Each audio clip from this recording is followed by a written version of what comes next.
Night two, my personal favorite night. I think Jason reiterated that last night when we talked about the Bengals pick of Myles Murphy. The Bengals are almost on the clock. We're at the mid to late 50s right now. I think we're 55, 56 as we take the air live here. The Bengals will be picking, we presume, at 60. A lot of things to catch up on, some targets. First of all, I'm Anthony. Hi. And he is Jason. It's been that kind of day, my man. I've probably got a couple of kids that'll be making some noise in the background, so I apologize to you and the listeners in advance. That's on a little bit of a brief solo dad duty here while doing some work and doing that. But some pieces of information, Jason, just as the Bengals get set to pick here in just a few minutes. Zach Charbonnet recently went. I think he went to the Seahawks. It looked like, from what I could tell. My guy Thule, one of my favorite players in the draft, he just went to, I believe, the Chargers a pick or two ago. And then, of course, you have a couple of corners, Joey Porter Jr. kicking things off, going back home. I was hoping that wouldn't be the case, that he would go to the Steelers, but cool story for him and his family. He is going to the Steelers at the top of that round. Who else am I missing in between? I know there's a number of names, offensive linemen and otherwise. Jason, catch us up a little bit. 34, the Lions took Sam Laporta, which was shocking just because I didn't expect him to go that early, and there's other tight ends. And then Michael Mayer went the next pick to the Raiders. Matthew Bergeron went to the Atlanta Falcons, and I'm sure there are a lot of Bengals fans relieved to see that because he was kind of linked to them in the first round.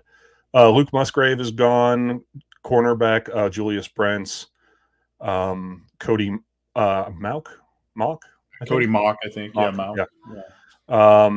He's gone, and then, like you said, Charbonnet's gone at 52, and then so now the Chiefs just took a wide receiver, and the Bears are Bears are 57, right? Let's see. Well, it looks like they may have traded.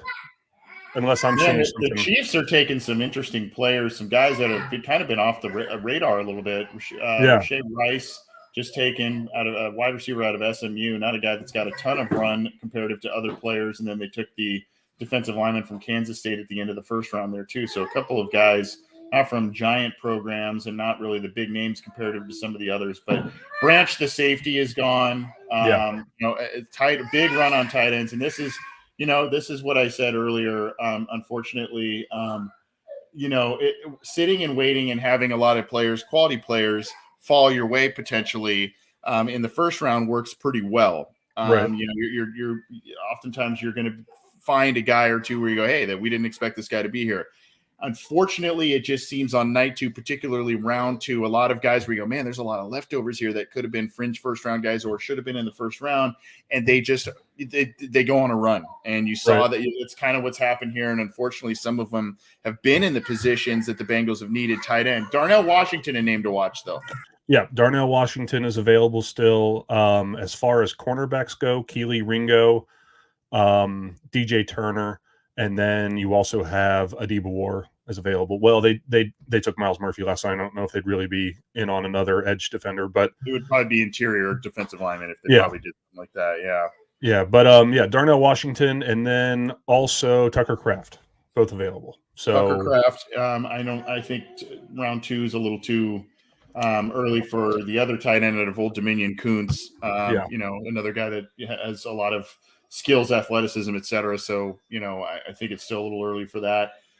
And then you got to look at running back too. Charbonnet, kind of one of those golden round two guys. And you go, wow, that just kind of, that went out the window a little bit there too. Tyreek Stevenson, a corner out of Miami, drafted by Chicago, it looks like. Yep.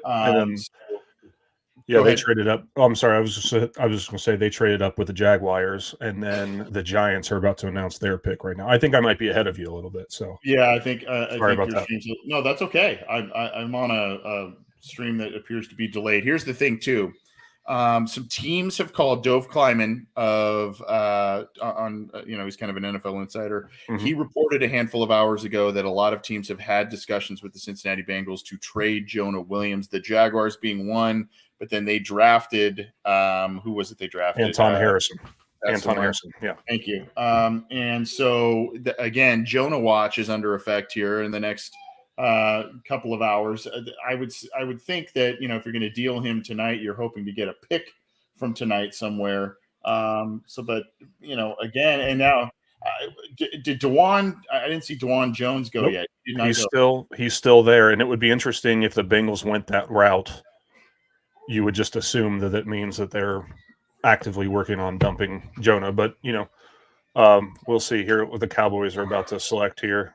And our guy Ace Boogie relayed some news from Dave Lapham saying that Dewan Jones reportedly had a recent weigh-in of upwards of 400 pounds. Saw that, yeah. I saw that. So that's not great. Giants announcing their pick right now. It looks like their former kicker Lawrence Tynes making the announcement, and they selected John Michael Schmitz, who looks like an interior offensive lineman from Minnesota. So they are beefing up there. The running back situation for me now, man, it's for the Bengals. I think it's now round 3 or 4. And you're looking probably at Abana Kanata. I butcher that name. Izzy, I'll call him Izzy. And then of course you've got the kid from Tulane, Tajay Spears. I think he's still available. Yep. And you've got a couple of others that may make some sense in these mid rounds here. But again, when you have no Gibbs and Charbonnet, that kind of complicates things for maybe a 3-down back going forward. I think any running back the Bengals would be interested in, it would be 60 would be too early. I think 60 would be too early. So I'm ahead of you. Do you want me to Cowboys, go ahead? Yeah, go ahead and tell the pick. Yeah. So they selected Luke Schoonmaker, tight end out of Michigan, which is another tight end off the board, but it does leave Washington available still if the Bengals want to go that route. I don't know. It'll be. I think that'd be a good pick. I mean, he's got a really high ceiling. He's probably got a low floor, though, with, the production. I know he's just a super great athlete. He's a big, huge guy. It'd be interesting to see how they could pair Darnell Washington with Irv Smith, So, I don't know. Giant of a man, that is for sure. Yes, he is. It showed there's a kind of a, I don't want to call it controversial, but a mixed reviewed clip of him blocking at the combine where he is really pushing the coach back, but some of the guys that know quite a bit about this stuff, well more than I, Matt Minnick and others, kind of said this is kind of some poor form here. So there might be some things there that need to be cleaned up. What's with the skills, the athleticism, and a lot of the stuff, how he worked out, what was showing there, the production doesn't match that. So I think that's where kind of some of the questions are with him, at least for me. But I love the fact of getting a guy who's huge and athletic. And quite honestly, when you look at, while the Bengals need tight end help, and no, there's no doubt about it, I think you also have to look at the fact that a tight end here could be potentially your 5th or 6th a second tight end or whatever, your 5th or 6th passing option in this offense. Yeah, and kind of back to what you said, he's huge and athletic. We kind of talked about last night that's what the Bengals are going for right now. Is you showed the RAS score of Myles Murphy, and that could have factored into why the Bengals selected him at 28. That and the fact that he fell. But I mean, Darnell Washington, and I know, is a great athlete too. But you can't teach big and fast. You know what I mean? That's just something you have or you don't have. And he's big and he's definitely fast. So, the other stuff, technique with blocking and everything like that, I would assume that can be learned. So by the right coaches, at least. Yeah, it looks like Bill's pick is going to be in here as well in just a minute. So we'll get that. I have the RAS profile of Darnell Washington here. We'll see if he is the pick. Right now, you would think that might be the inside track, particularly with the Bills selecting Dalton Kincaid last night. You don't think they're going to double dip there? I don't think. Darnell Washington's RAS score, my man, 9.88. Elite, good, all that kind of stuff.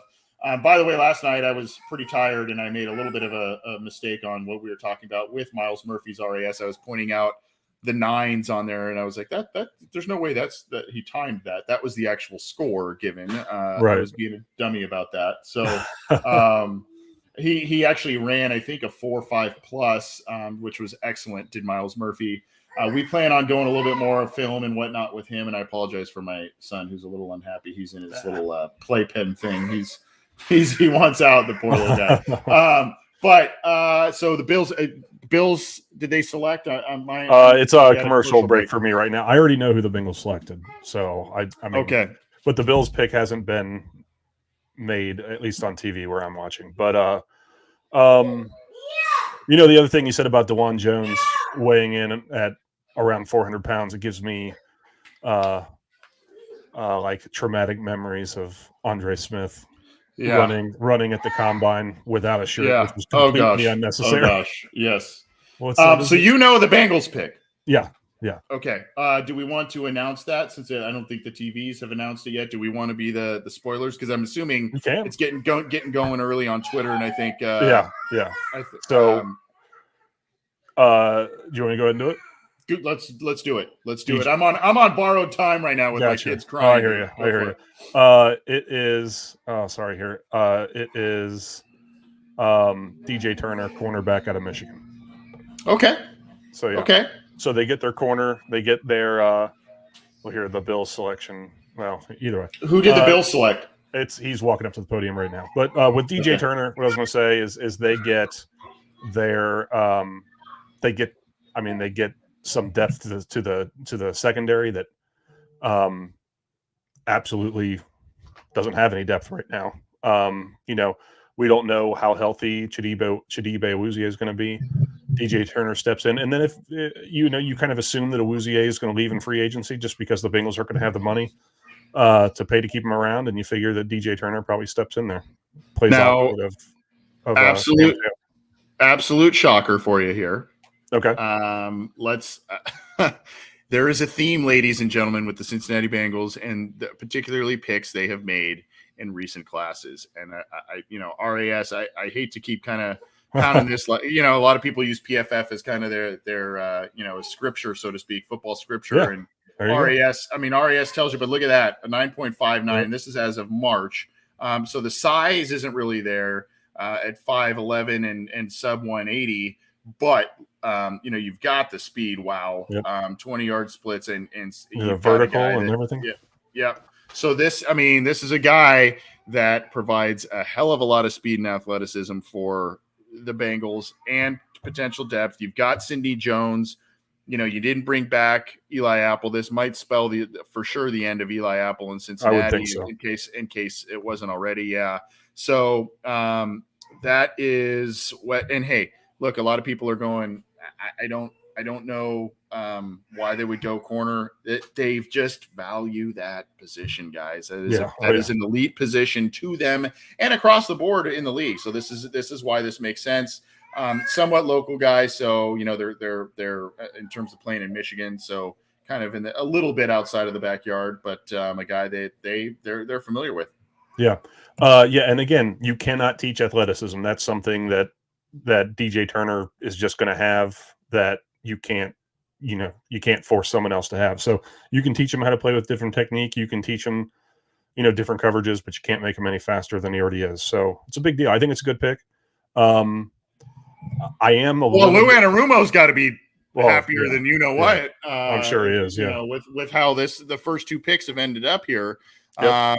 So here's some stats for you in terms of DJ Turner and what he did in college.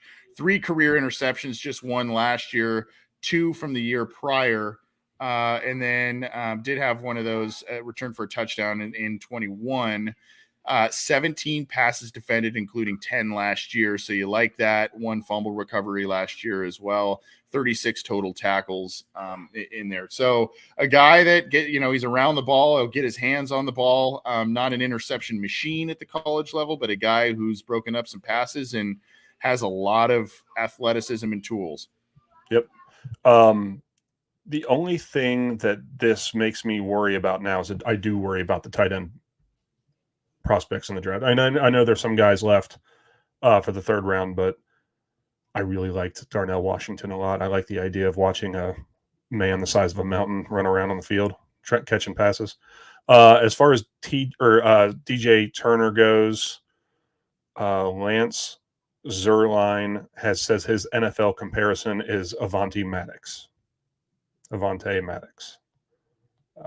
Says that He's an explosive athlete with rare speed and change of direction quickness. Good eye balance between quarterback and the route. So there's a lot of good things to say about him. Here's the other thing too. What part of what, and maybe I'm just digging too deep into this here, but part of what made the Bengals secondary so good the past couple of years was the communication level and familiarity between Von Bell, Jesse Bates, Eli Apple, guys who've been in the league for a long time. Well, now you're thrusting Dax Hill into the mix. You're throwing Nick Scott into the mix as another safety. So you've got a lot of new faces in there. So what's going to help Dax Hill? Getting a teammate that he played with. In college. Yeah, that's very true. That's very true. And bringing him in there, and now all of a sudden you've got guys that just know their own style of play. They're both hyper athletic and test well, and so there you go. I mean, maybe there's a little bit of that plays into this, where you go, hey, let's ease up the ramp up for Dax Hill and get him a teammate and a guy in which he's familiar with. Yeah, that the big deal they made about the S2 cognition tests with CJ Stroud before the draft started. I read an article that mentioned that the two positions with the highest S2 scores are quarterback, which is obvious, and then safety is the second highest score, just because it's kind of a quarterback of the defense. So getting a guy that Dax Hill's familiar with will do nothing but help. I didn't even think about that. So yeah, good call. Looks like, I'm watching some of the clips here, and we'll go back over the tape with him, but he can stick to guys. Really nice play right there. I think that's against Maryland, it looks like, to make an interception. And it was A.J. Green who announced the pick for the Cincinnati Bengals. Very cool. Yep. Very cool to see him out there doing that too. So Bengals get DJ Turner, cornerback out of Michigan. Now, a couple more minutes, and then we'll you can see the caravan of people going behind me there. Couple more minutes, we'll hop off, and then we'll be back, I think, for round 3. I think that's what we'll do here. But here's the thing, man. You look at needs. I think you go tight end. I'm not necessarily in this order: tight end, running back, interior defensive line. I think that kind of tops the list. And then, of course, you got to figure out tackle, because this pick right now, Jason, this corner pick of DJ Turner, is a bit of an insurance policy this year for Chidobe Awuzie, like you mentioned, Chidobe Awuzie, Eli Apple looking like he's not coming back. And then, of course, longer term, guys potentially not re-signing or, being gone here. It is a lot like the Dax Hill pick of last year, where it was an insurance policy for the future here. And so now with offensive tackle, we've talked about this ad nauseum, but I mean, man, they've got Lael Collins. Yep. And he tore all 3 of his knee ligaments. He recently divulged that information. You would love to see him come back and play well and be healthy, but that is a feat in of itself, right? And then, of course, you've got Jonah, who doesn't want to play at that point. Then you got Jackson Carman. What's going on there? So you've got a lot of guys potentially, but they may or may not be available. So it's like, offensive tackle probably has to be up there a little bit here in these next couple of rounds. Yeah, it's got to at least be in the back of their minds at all time. And I'm hopeful that somebody comes calling, and maybe we'll get 2 picks in the second round if they can offload Jonah. But I'm not holding my breath, by any means. But I think there's a few positions of need, like you said. There's tight end, interior defensive line, running back, possibly offensive tackle.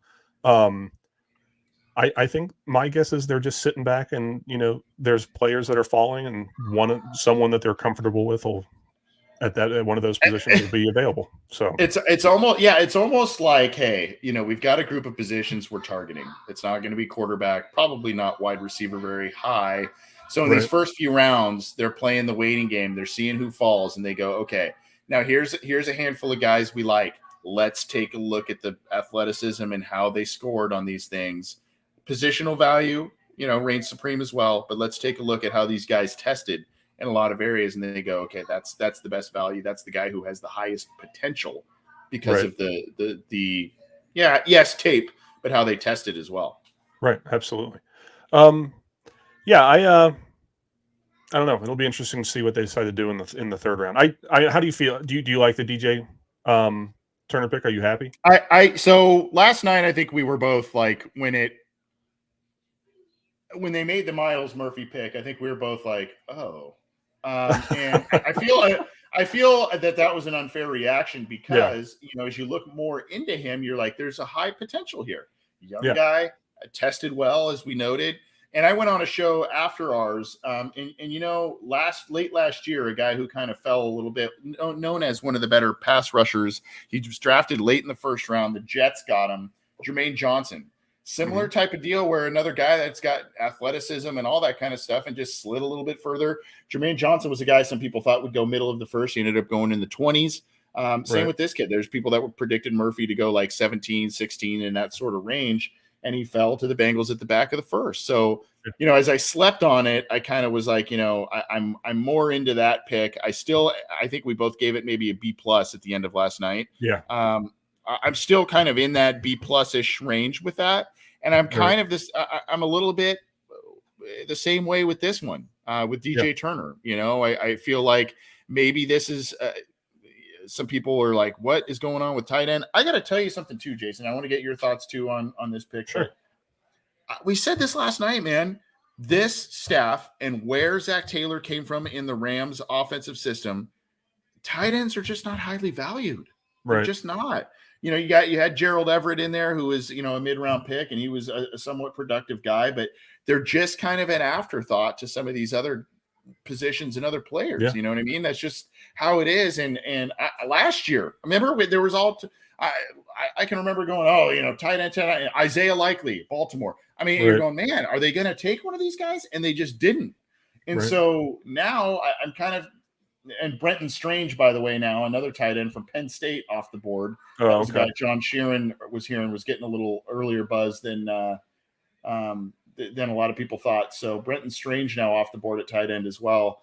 Still, though, man, that's kind of the reality I think we're dealing with the Bengals and the tight end position. But would love to get your thoughts on Turner, though. Obviously, I mean, I agree. I think the tight end position isn't a high, super value to them. Well, I think they drafted CJ Uzama in like the 5th or 6th round or something like that, and the things worked out with him. And then they turned around and grabbed Hayden Hurst, and his 1-year deal, worked out for them. I think that they're hoping that the same thing can happen with Irv Smith, and it's certainly possible that it can. That he'll play well enough this year to earn a 3-year deal next year and go somewhere else, and then we can just keep. We're like doing the same thing Indianapolis Colts tried to do with quarterback, but we're just doing it with tight ends, and we're successful with it. And and again, and again, man, like think about the passing volume, right? Where Joe Burrow is going to throw the ball. Irv Smith is probably going to be at best the third targeted option in an offense. I mean, there are routes where he's the primary option. There's no doubt about it. Right. But what I'm saying is, I mean, Tyler Boyd's going to get more looks than Irv Smith in terms of, passes as targets, right? As he should, Right. And so even Joe Mixon, as things are playing out, it looks like they're going to be continuing to commit to Joe Mixon based on how the draft's playing out and some things that Brian Callahan recently said publicly and all of that. And that's great. You got to probably work out some of the financials and, of course, what's going on off the field. But the thing is with him, too, he takes a high volume of catches as well. So when you're talking about tight end 2, for the Bengals, you're talking about a guy that may only get 30 targets, 20 targets. I mean, it's a valuable piece to have, particularly when you're working in the red zone and in goal line formations, and you want a big guy to stretch the seam and extend drives. But I mean, the reality is, they're not. I don't know that they're going to use a 2nd-round pick. Now that I'm just kind of thinking about it, they're not going to use a 2nd-round pick on a guy who's going to be the 5th or 6th passing option potentially in the offense as the pecking order goes. Right, and then next year even. So let's say Joe Mixon's gone, Tyler Boyd's gone. You're still only, hopefully T. Higgins is still there, but you're still only the 2nd option or 3rd option at best.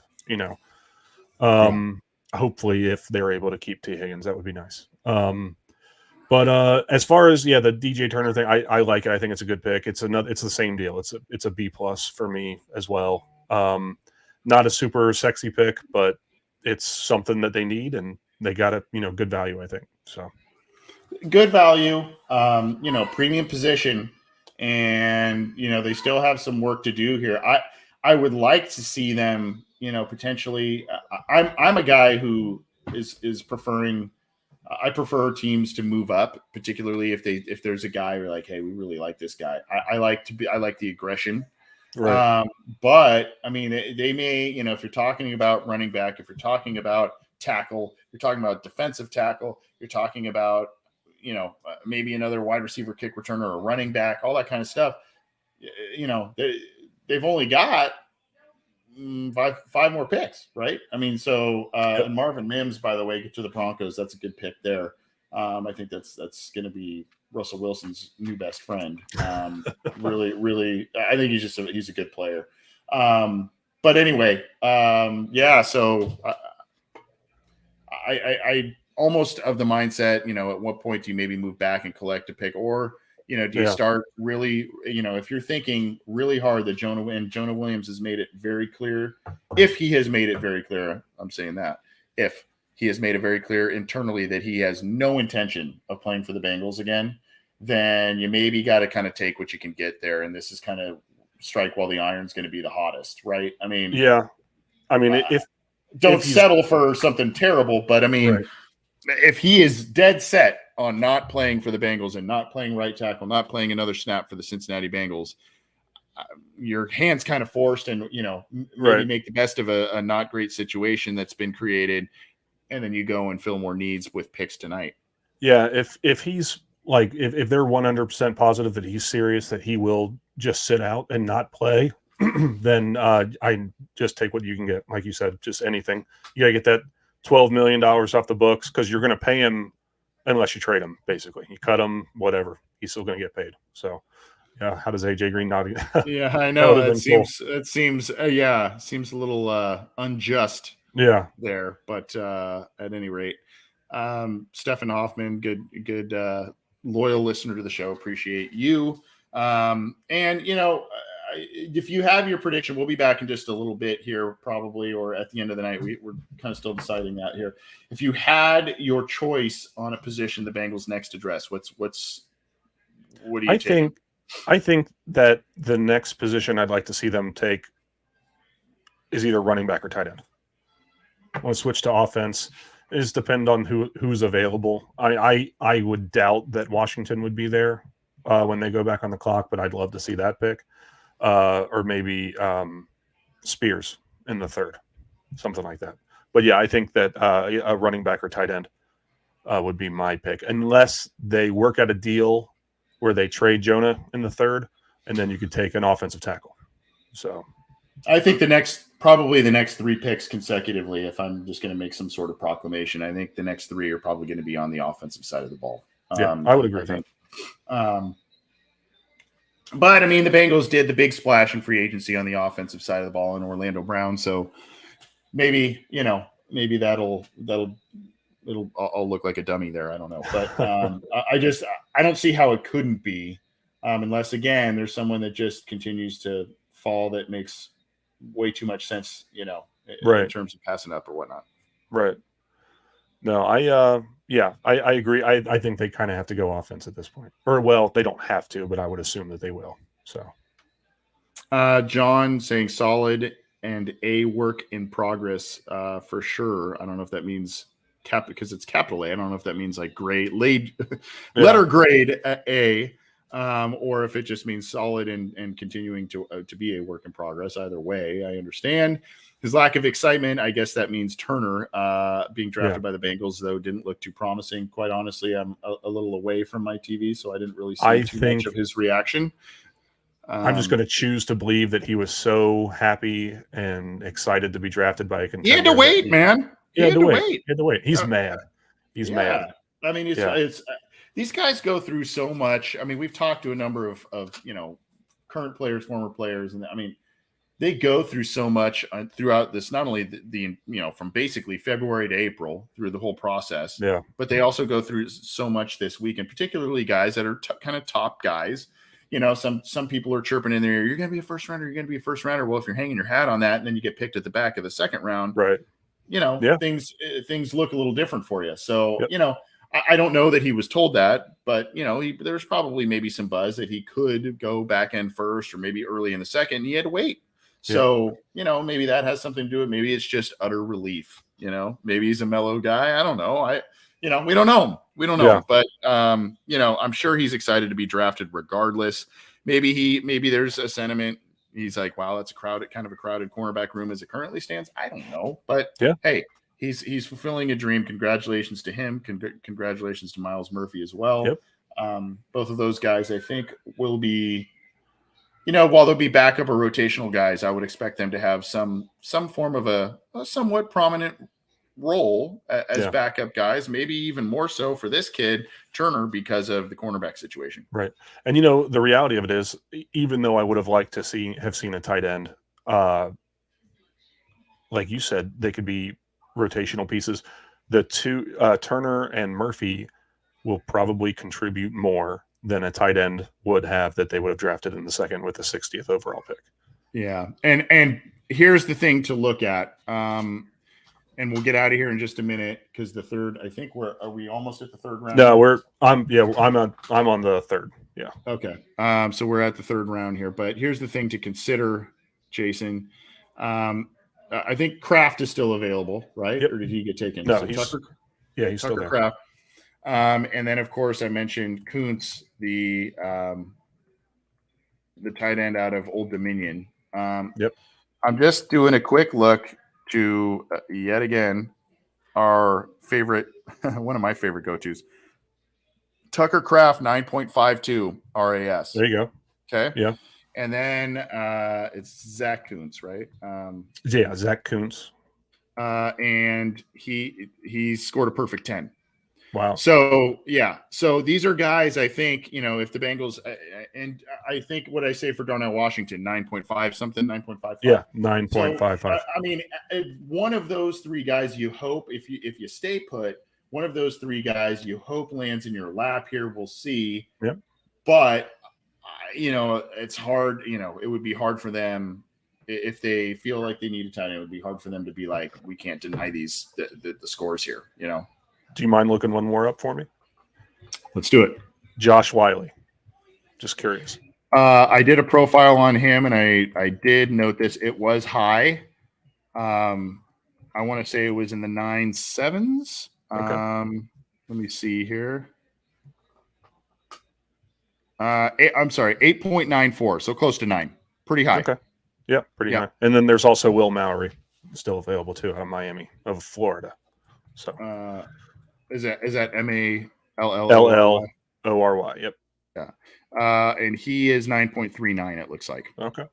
So and there's some talented guys still available. Mm-hmm. So, and I mean, we just looked up 1, 2, 3, 4, 5 guys. I mean, do you think there's going to be 5 tight ends taken before the Bengals go back on the clock? Probably in the third not. round? This is where the run was going to be. Right. I think it's going to be round 2. It's going to be, round 3. And then there's going to be probably another spurt towards the end of round 4. That's usually kind of where it happens as well. But, and that's probably round 4-ish, 5-ish is probably where you're going to see a guy like Wiley go. Right. I would presume. And then, you've got these other guys. I think these other guys will probably go in this round. Kraft, Kuntz, maybe a couple of the others we mentioned. Washington. Someone said there's a knee injury issue with Washington. Yeah, I saw that. Causing him to drop. So, I think maybe at some point, some of these teams in the third round are going, man, these athletic profiles are too hard to pass up right here. Right. Yeah, eventually you're going to get to the point where it's just worth the risk, Yeah. So well, we're gonna take a little break if you're okay with that, Jason. We'll probably be back either to re-announce the pick once again, and talk about it as it goes live. But then we will also, break things down and talk about where the Bengals' needs are at that point in time. And we'll be back on to talk about all kinds of different stuff. Jason, you've been playing like a champ this weekend, my friend. Not that others on Cincy Jungle or my partner in crime, John, hasn't either. But you've been showing up and staying late. Last night we were up really late. I appreciate you. No problem, man. And we'll keep hammering away at it. Keep it to Cincy Jungle for all your news, opinions, analysis, picks, announcements, all that kind of stuff, as well as on our show, Orange and Black Insider, crossing over with 3 and Out. Jason Garrison, Kevin Brown. Maybe Kevin will join us for the late one tonight. I think he might. See what happens. we'll see what happens there. It'd be good to chat with him, and we'll see what happens with Matt, Minnick, and John as well. But if you're new here, welcome. Give us a thumbs up and subscribe to our YouTube channel if you would. Click the bell to be notified when we go live, when new content is available. And of course, if you like the audio side of things, all of these shows are going to be available on iTunes, Stitcher, Spotify, Google Podcasts, iHeartRadio, all through the Cincy Jungle podcast channel. Leave us a review, hopefully a 5-star one if you can. We appreciate it, and we will be back for more. The Bengals doing work on defense, some solid work. Now maybe they'll work on some of the skill positions on offense and provide a little extra sizzle. We'll see what happens. Jason, we'll be back in a little bit, man. Sounds good.